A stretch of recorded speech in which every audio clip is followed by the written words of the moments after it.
नमस्कार. मी सौ रोशनी अमोल अमृतकर, माहेर अंमळनेर, सासर पुणे. आपण नवरात्री उत्सवानिमित्त रोज नवदुर्गांचं माहिती घेत आहोत. काल आपण शैलपुत्री माता यांची माहिती घेतली. आजची दुसरी माळ, आजची देवी आहे ब्रह्मचारिणी. ब्रह्मचारिणी हे नाव कसं पडलं? वेदस्तत्वम तपो ब्रह्मा. वेद, तत्व आणि तप याचा अर्थ होतो ब्रह्म. जी तपाची साधना करते, जी तपाचे आचरण करते, ती म्हणजे तपोचारिणी, तसेच ब्रह्मचारिणी असे या देवीचे नाव पडले. ब्रह्मचारिणी ही देवी पूर्वी जन्मात हिमालयाची कन्या म्हणून तिचा जन्म झाला आणि त्यानंतर नारद मुनींनी तिला सांगितलं की शंकरजी जर पती रूपात तुला हवे असतील तर तुला तपश्चर्या करावी लागेल.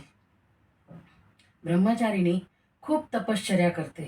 कठीण तपश्चर्या करताना तिला ऊन पाऊस याचा फार त्रास सहन करावा लागतो आणि खूप म्हणजे जवळजवळ 1000 वर्ष तपश्चर्या करून ती फक्त फळं खाऊन तपश्चर्या करते.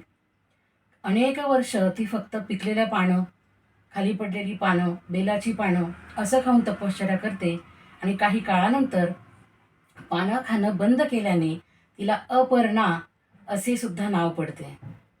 आता ही अपर्णा देवी इतकी तपश्चर्या करते आणि खूप तपश्चर्या केल्याने तिचं शरीर अतिशय क्षीण होतं. शरीरातल्या सगळ्या ऊर्जा निघून जाते आणि तिची जी आई आहे त्या आईला मुलीचं हे तपश्चर्येचं रूप बघवत नाही. तिच्या मनात खूप दुःख येतं. त्यावेळेला ती "अगं उमे, बस, आता नको" असे हाक मारते. त्यामुळे ब्रह्मचारिणीला उमा असेही नाव पडते. आता ही उमा म्हणजे ब्रह्मचारिणी इतकी तपश्चर्या करते की तिच्या तपश्चर्येचा जो प्रभाव आहे तो संपूर्ण त्रिलोकात पसरतो आणि सगळीकडे तिच्या तपश्चर्येचं प्रशंसा होते. ब्रह्मदेव आकाशवाणीच्या रूपातून तिला सांगतात की "हे देवी, तुझ्यासारखी तपश्चर्या आजपर्यंत कुणीही केली नाही. त्यामुळे तुझी ही तपश्चर्या वाया जाणार नाही.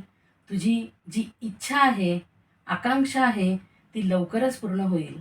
त्यामुळे तू आता घरी जा. तुझे पती तुला घ्यायला लवकरच येतील." अशी ही तपश्चर्या करणारी ब्रह्मचारिणी माता तिच्या भक्तांना भरभरून असे आशीर्वाद देत असते. अनेक संकटांना सामना करण्याचं बळ देत असते. या ब्रह्मचारिणी देवीचं रूप तिच्या उजव्या हातात मंत्राची जपमाळ आहे आणि डाव्या हातात कमंडलू आहे. असं हे तिचं भव्य रूप आहे. नवरात्रीच्या दुसऱ्या दिवशी आपण दुर्गा मातेचं ब्रह्मचारिणी हे रूप याची पूजा करीत असतो. कशी वाटली आमची गोष्ट? नक्की कळवा. धन्यवाद.